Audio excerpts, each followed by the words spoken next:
So this is like a first time for you and I to actually meet face to face. So nice to meet you.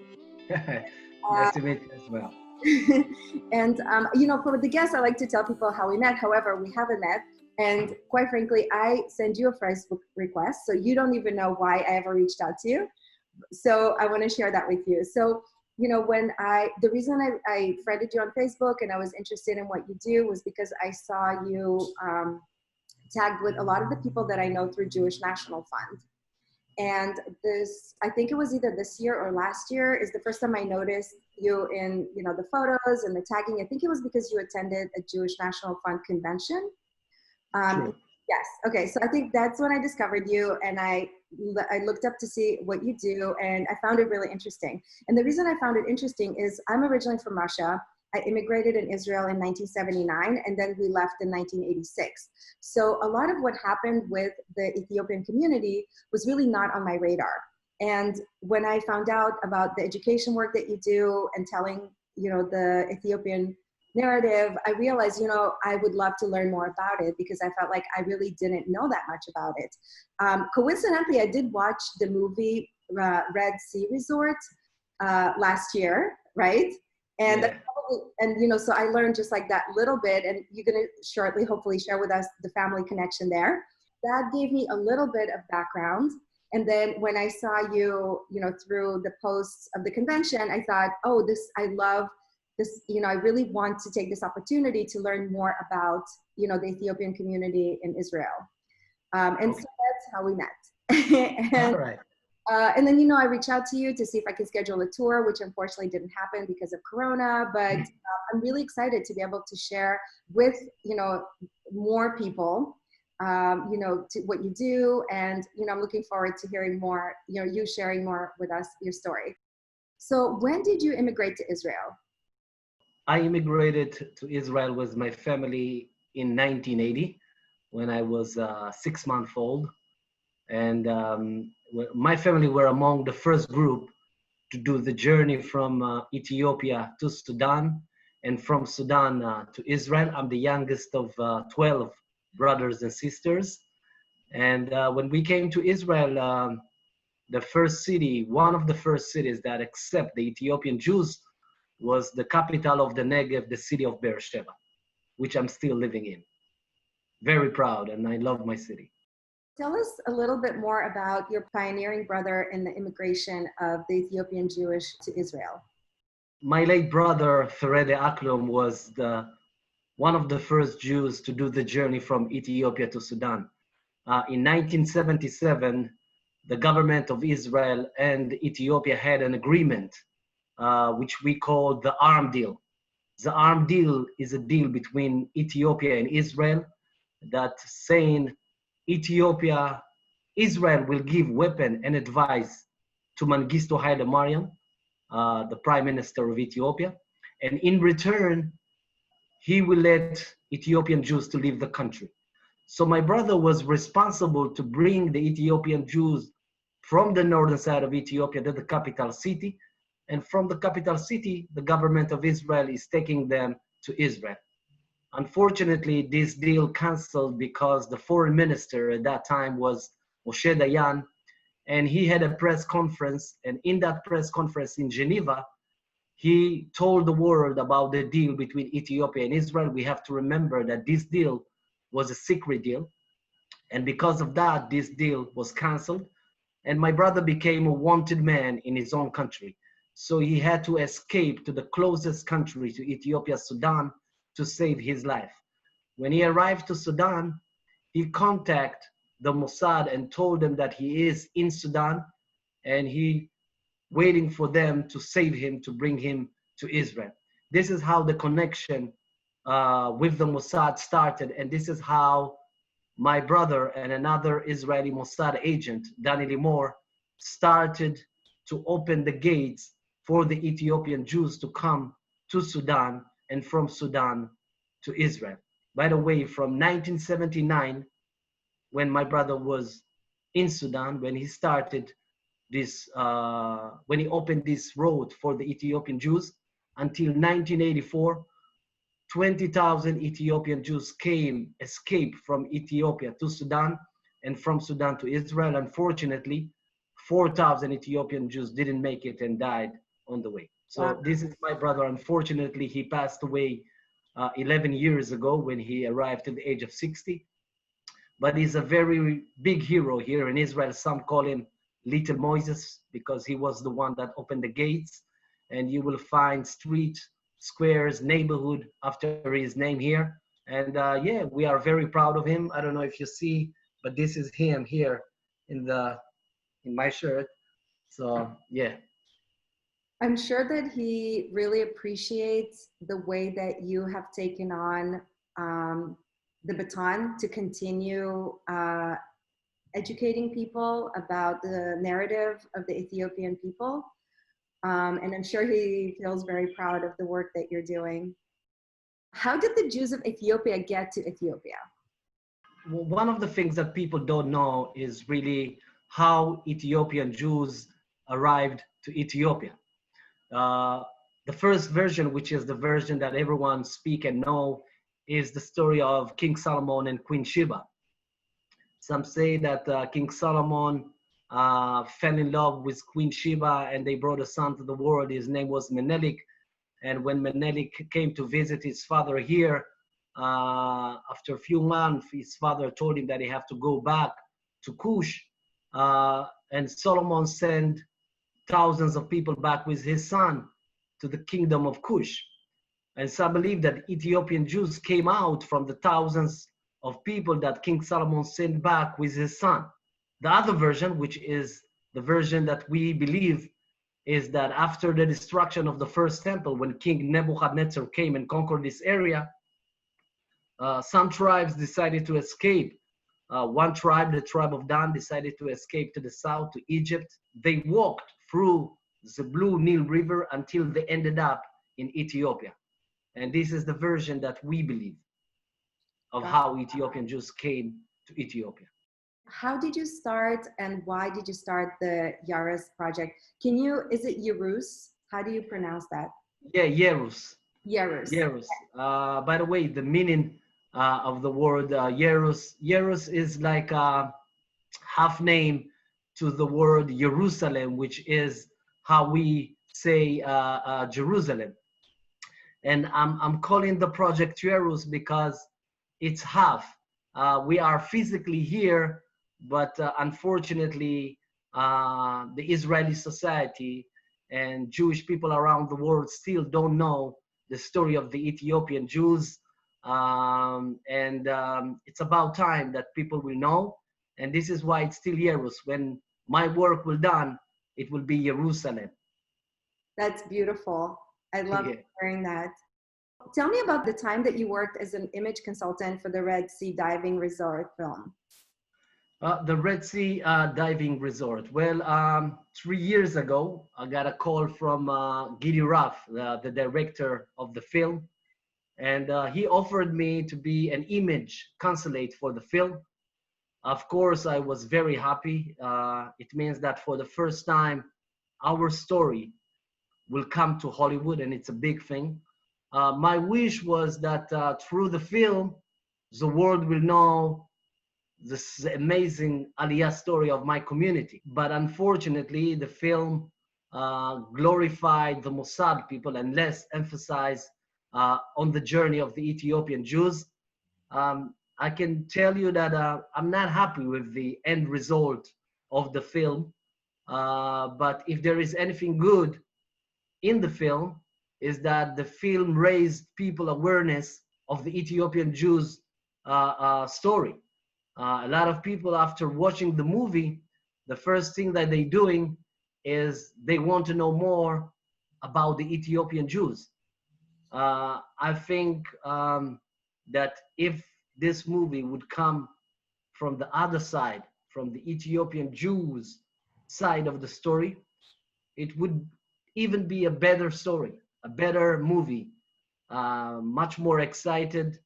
But again, this movie raised the awareness of people to the story of the Ethiopian Jews. And I can tell you that we are working on another movie, but this time from the other side from the Ethiopian Jews side of the story. Because one of the things is, when I was a kid, we always knew that the government of Israel saved us from Sudan and brought us to Israel, which we are very proud and very thankful for them for doing that. But no one told us about the greatness of our parents, about our parents who left everything behind, walked more than 300 miles. Remember, I was a baby, I was 6 months old. My father and a lot of families left everything behind, their house, their land, their properties. Why they did all this? They did all this because they wanted to fulfill a dream to come to Israel. And no one told us about the brave of our parents. And now we know that, and we want the world to know that our parents are the real heroes. The Navy, the Mossad, the IDF, the government of Israel, they did amazing stuff, but they did their job. They did their job. Our parents, our people, lost 4,000 Ethiopian Jews on the way. Why? Just because we wanted to fulfill a dream of more than 2,500 years, which is to be here among our brothers and sisters and to be part of what we call the state of Israel. I'm honestly so impressed by everything you're sharing with me, and I feel so grateful that I happen to see you on Facebook. And even though it might feel to you that sometimes some of the efforts fall short and people can do better, I do want you to know that those little bits are making a difference. And yeah, I'm sure. And even that super Hollywood, and when I was watching the movie, I was thinking, ugh, it's so like schmaltzy Hollywood.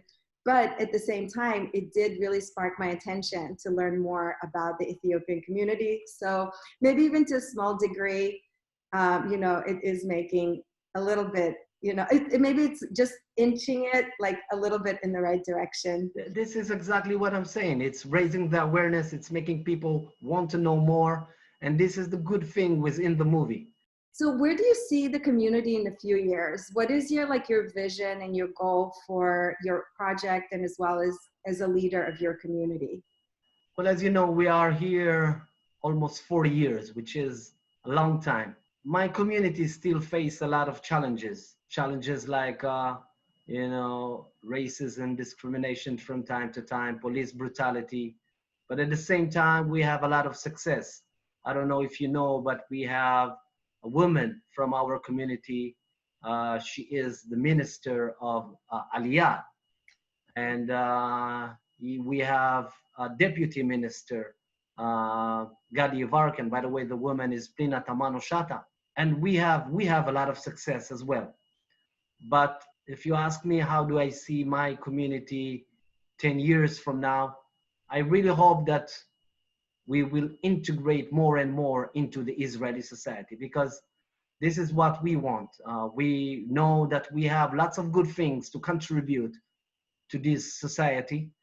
And when we will be there, we will create a stronger Israel for sure. That's why I'm doing what I'm doing. I'm giving lectures about my community, about the history, about the challenges that we are facing, because I love my country. We have only one country, and this is Israel. And even though we do have struggles and we have lots of challenges, but this is our country. And when you love your country, when you see things that are wrong, you're trying to fix them in order to create a better country. And this is exactly what I'm doing. I see things that I think that are wrong, and I know that if I will correct them, we will create a better society, a society that will respect each other, a society that will know that the Jews have a lot of diversity. A lot of people don't know there are Black Jews. When someone think about the Jewish people, he always imagine to himself, oh yeah, the white Jews from Europe. A lot of people don't know how big it is, They don't know the diversity within the Jewish people. So I want to make people know that Jewish people are coming with different colors as well, not only one color, lots of colors, and that will make this nation much more rich with culture, with color, with heritage, with everything. So this is exactly what I'm doing, and I hope so that in 10 years my community will be in a better position, in a better situation, and I believe so. Well, you're definitely doing an amazing job. I mean, I follow you on Facebook, so I'm probably more up to date on your doings than most people. And I have to say, I have personally, as an Israeli, felt often such a sense of pride when I read your post. And I think what you're doing, I really admire you for your work. And I think, I just want you to know that even though right now, for everybody, times are challenging, the fact that you're continuing and persevering, it's definitely contributing to your mission. And like I said, like a fellow Israeli, I feel like very proud of what you do and, you know, to know you. So can you share with us if you have a favorite Jewish quote that you know, that kind of is like your, you know, like your one quote that you feel resonates with you, and share with us why? Yeah, well, I would say, "Ve'afta l'reacha kamocha." And I'm saying that because those days in my country, in our country, unfortunately, there is a lot of hatred between the different tribes that create the state of Israel. And we have to love each other, not only between us. We have to love humanity. We have to love people, you know, regardless their faith, their color. We have to love people. And when I hear ve'afta l'reacha kamocha, which means love your friend the way you love yourself, if everyone will understand this quote and take this to their daily life every day, we will create a better world. And especially in those days when the whole world is suffering from COVID-19, and we see what it's doing to countries, government, people. We have to support each other. We have to love each other, regardless their religious, race, color. And if I'm taking that to the Jewish world, then again, there is a lot of hatred, you know, here in Israel between the tribes, Ashkenazim, Sfaradim, black and white, new immigrants, old immigrants. And we just mentioned Tisha B'Av a few days ago, and the first temple destroyed because of brothers hate brothers, sisters hate sisters. And we have to learn from that. We have to learn from that, that unity is strength. And if we will work together, we'll appreciate each other, we'll respect each other, then not only the state of Israel will be stronger, but the whole world will be a better place to live in. Yeah, I definitely share your belief system because, you know, sometimes when I travel to Israel, I do see the tensions. I've also participated in dialogue programs for that exact reason. And sadly, my personal belief is that, you know, what will take the Jews down is not our external enemies, but our internal conflict. So I definitely very much believe in your mission, and everything you're saying is resonating with me. So I wanted to thank you so much for taking the time to share your story. We will do our best to, you know, share it with the world through our platform. And hopefully, you know, we will continue to spread your message and improve, like you said, improve our society in all the ways that we can by, you know, sharing our stories, making alliances, and building stronger society, like both in Israel and globally. Well, want to thank you as well for the opportunity that you gave me to spread the message.